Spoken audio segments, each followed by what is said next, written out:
دوزخ کے دروازے بند ہو جاتے ہیں، جنت کے دروازے کھول دیے جاتے ہیں، شیطان قید. آپ دیکھتے نہیں نمازی کیوں بڑھ جاتے ہیں رمضان شریف میں؟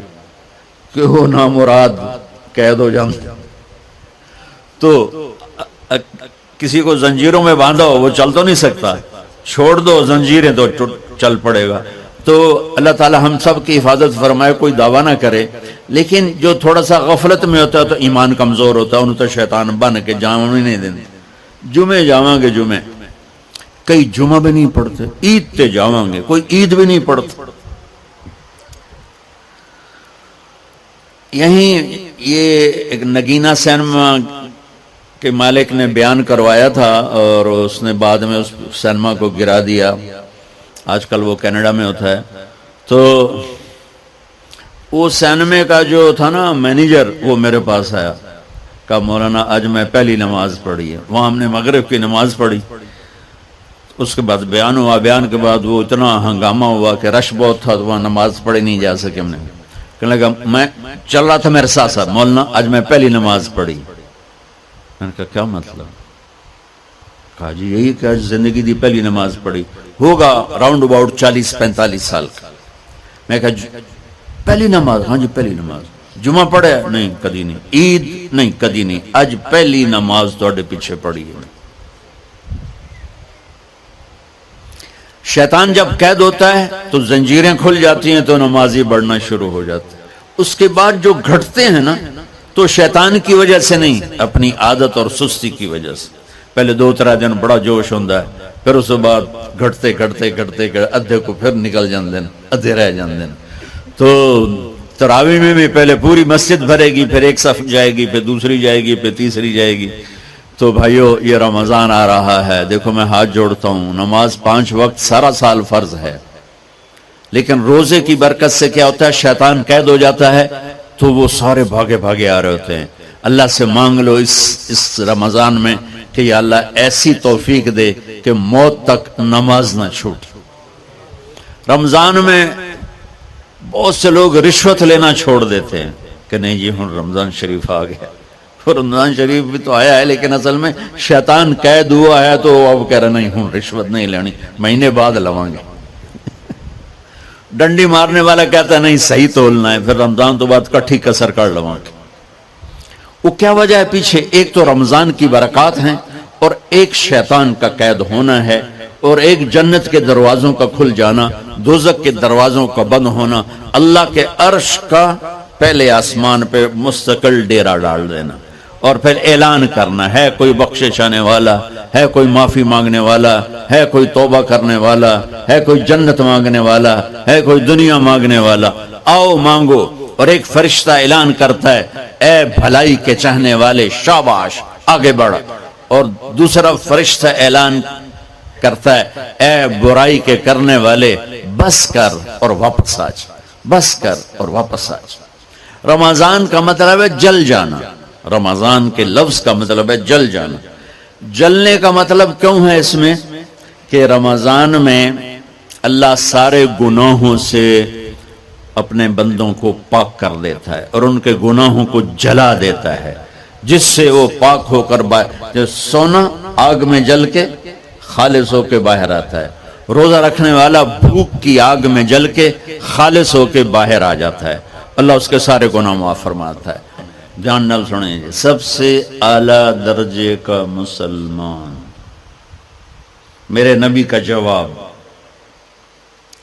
جو سارا دن مصلی پہ بیٹھا رہے، جو ہر سال حج عمرہ کرے، جو مسجد سے نہ نکلے، جو رات کو قرآن پڑھے، دن میں روزے رکھے. نہیں، سنو غور سے سنو، من سلم المسلمون لسانہ ویدہ، سب سے اعلیٰ درجے کا مسلمان فیصلہ بات کا وہ ہے جو اپنے مسلمانوں کو تکلیف نہ پہنچائے، جو ہاتھ اور زبان سے کسی کو تکلیف نہ پہنچائے، وہ سب سے اعلیٰ درجے کا مسلمان ہے. سبحان، کیا بات. میرے نبی سے ایک صحابی نے پوچھا یا رسول اللہ، ہمارے محلے میں ایک خاتون رہتی ہے، رات کو تہجد پڑھتی ہے، دن میں روزے رکھتی ہے، پر اس کی زبان بہت سخت ہے، بہت بےزتی کرتی. آپ نے کہا جہنم میں جائے گی. کہا جی ایک خاتون ہے جو نہ نفلی روزہ لیکن اس کی زبان کا بول بڑا میٹھا ہے، کہا وہ جنت میں جائے گی۔ تو سب سے اعلیٰ درجے کا مسلمان کون ہے جو کسی کو تکلیف نہ پہنچائے؟ پھر اس نے پوچھا ای الایمان افضل، سب سے اعلیٰ درجے کا مومن کون ہے؟ تو آپ نے فرمایا حسن الاخلاق، جس کے اخلاق اچھے ہوں وہ سب سے اعلیٰ درجے کا ایمان والا ہے، کیونکہ تکلیف نہ پہنچانا اخلاق کی ایک صفت ہے اور اخلاق کی بے شمار اقسام۔ میرے نبی نے فرمایا اچھے اخلاق 360 صفات کا نام ہے، ایک صفت بھی کسی مسلمان مرد عورت کے اندر ہوگی تو جنت میں چلا جائے گا۔ سامنے ابو بکر بیٹھے تھے، کہنے لگے یا رسول اللہ کو میرے اندر بھی ہے؟ تو آپ نے فرمایا تیرے اندر ساری ہے، ساری تیرے اندر ساری۔ تو ابتدا بھی بتا دی، انتہا بھی بتا دی، اور عبادت بھی مسلمان کو اخلاق تک پہنچاتی ہے۔ اب سنو قرآن سے، اللہ تعالیٰ انسان کسے کہتا ہے؟ ایمان والوں کو۔ ان الذین کفروا من اہل الکتاب والمشرکین فی نار جہنم خالدین فیہا اولئک ہم شر البریہ، سب سے بدترین مخلوق وہ ہے جو اللہ کو نہ مانے، جو اللہ کے دین کو نہ مانے۔ آپ نے کہا وہ سب سے بدترین مخلوق۔ تو لا الہ الا اللہ محمد رسول اللہ ہمیں انسانیت میں داخل کرتا ہے۔ انسان ہے ہی وہ جو لا الہ الا اللہ محمد رسول اللہ کا کلمہ پڑھتا ہو میرے رب کے نزدیک۔ نماز کیا ہے؟ نماز کیا ہے؟ بول بھائی ہاں۔ میرا اللہ کہتا ہے ان الصلاۃ تنہا، اب آئی نہیں چل رہا،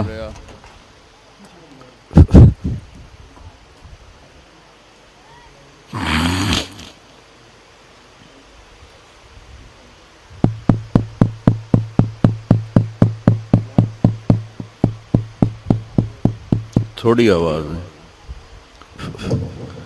نماز کیا ہے؟ ان الصلاۃ تنہا عن الفحشاء والمنکر، تم نماز پڑھو، یہ تمہیں بد اخلاقی سے بچائے گی اور یہ تمہیں گناہوں سے بچائے گی۔ تو نماز بھی انسان کو اخلاق تک لے جا رہی، فحاشی سے بچائے گی، گناہوں سے بچائے گی، اخلاق کی طرف سفر۔ روزہ آ رہا ہے، روزہ کس لیے ہے؟ کتب علیکم الصیام کما کتب علی الذین من قبلکم لعلکم تتقون، تم پر روزہ فرض کیا ہے جیسے پہلوں پہ کیا تھا تاکہ تم تقوی والے بن جاؤ۔ تقوی والے کون ہیں؟ وسارعوا الی مغفرۃ من ربکم وجنۃ عرضها السماوات والارض اعدت للمتقین، کہ میرے بندو دوڑو جنت کی طرف جو تقوی والوں کے لیے۔ متقی کون ان دن تقوی والے یا اللہ کا؟ الذین ينفقون فی السراء والضراء، کا جو میرے نام پہ سخاوت کرتے ہیں، چاہے تنگ دست ہوں چاہے پیسے والے ہوں، چاہے تھوڑا مال ہوئے چاہے زیادہ مال ہوئے، وہ میرے نام پہ خرچ کر دیں۔ الکاظمین الغیظ، جو غصے کو پی جاتے ہیں، والعافین عن الناس، اور جو لوگوں کو معاف کر دیتے ہیں، اللہ تعالیٰ کہہ رہا ہے یہ تقوی والے ہیں۔ تو روزہ بھی اخلاق پہ لے جا رہا ہے۔ فمن فرض فیہن الحج فلا رفث ولا فسوق ولا جدال، میرے رب نے کہا حج کا ارادہ کر لیا ہے تو زبان کی گندی، زبان کا گندا لہجہ اور زبان کے گندے بول سے بچو، لڑائی سے بچو، گناہوں سے بچو۔ تو حج بھی میٹھے بول پہ لا رہا ہے، لڑائی سے بچنے پہ لا رہا ہے، نافرمانی سے بچنے پہ لا رہا ہے۔ خذ من اموالہم صدقۃ تطہرہم وتزکیہم بہا وصلی علیہم، میرا رب فرما رہا ہے میرے محبوب ان سے زکوٰۃ لیں اور ان کو پاک کریں اور ان کا تزکیہ کریں، ان کو ایک اچھا انسان بنائیں۔ زکات ہو اخلاق بنتے ہیں، روزہ ہو اخلاق بنتے ہیں، حج ہو اخلاق بنتے ہیں، نماز ہو اخلاق بنتے ہیں، کلمہ ہو انسان بنتا ہے۔ یہ اتنا زور کیوں دیا ہے اخلاق پر کہ میرے بھائیو، اچھا معاشرہ جو وجود میں آتا ہے وہ ایک دوسرے کو معاف کرنے سے وجود میں آتا ہے۔ مسجد نماز کے لیے ہے، اور نماز ایک انفرادی عمل ہے جو کر کے میں گھر چلا جاتا ہوں، دفتر چلا جاتا ہوں، پڑھوں نہ پڑھوں، نہ پڑھنے کا گناہ مجھ پر، پڑھنے کی نیکی مجھ پر۔ لیکن اگر میرے اخلاق برے ہیں، روزہ میری چیز ہے، رکھوں اجر، نہیں رکھوں پکڑ، زکات دے دوں اجر نہ دوں پکڑ، حج کر لوں اجر نہ کروں پکڑ، صرف میری ذات سے کہ گرد ہے، نماز بھی، روزہ بھی، حج بھی، زکات بھی۔ لیکن برے اخلاق جتنا معاشرے میں میرا اثر ہے وہاں سب تباہی پھیلا دیں گے، اور اچھے اخلاق جتنا معاشرے میں میرا اثر ہے وہاں خوبصورتی کو پھیلا دیں گے۔ عبادت چھپ جاتی ہے۔ میں نے فجر پڑھی ہے کہ نہیں پڑھی آپ کو پتہ ہے؟ بولو، آپ نے پڑھی ہے یا نہیں پڑھی مجھے کوئی پتہ ہے نہیں ہے۔ لیکن یہاں بیٹھ کے اللہ نہ کرے میں فرقہ واریت کی بات کروں، آپ سب کو پتہ چلے گا کہ نہیں چلے گا کہ مولوی اگلا آ رہا ہے، اور یہاں بیٹھ کے میں محبت کی بات کروں تو آپ کو پتہ چلے گا کہ نہیں چلے گا کہ یہ محمد مصطفیٰ صلی اللہ علیہ وسلم والے اخلاق بتا رہا ہے۔ تو اخلاق چھپتے نہیں، برے ہوں یا اچھے ہوں، ظاہر ہوتے ہیں۔ اور سب سے زیادہ اس آدمی کا خاندان، جس آدمی کو بدتمیزی کی عادت ہے، وہ بیوی کے دل کو برباد کر دے گا، ماں باپ کے دل کو برباد کر دے گا، اولاد کو برباد کر دے گا، دوستوں کو، نوکروں کو برباد کر دے گا۔ اس کے نوکر سامنے کہیں گے میاں صاحب، شیخ صاحب، سیٹ صاحب، خان صاحب، اتھے جا کے گالی کڈھن گے۔ اور جس کے اخلاق اچھے ہوتے ہیں وہ اپنے گھر کو خوبصورت بنا دیتا ہے، رشتوں کو خوبصورت بنا دیتا ہے، ملازموں کو خوبصورت بنا دیتا ہے، اپنے کاروبار کو، اپنی زندگی کو، ہر پہلو اس کا خوبصورت ہو جاتا ہے۔ اچھے اخلاق لباس کی طرح ہیں جو میرا ہر عیب چھپا لیتے ہیں، اور برے اخلاق ننگے آدمی کی طرح ہے جس کا ہر عیب سامنے آ جاتا ہے۔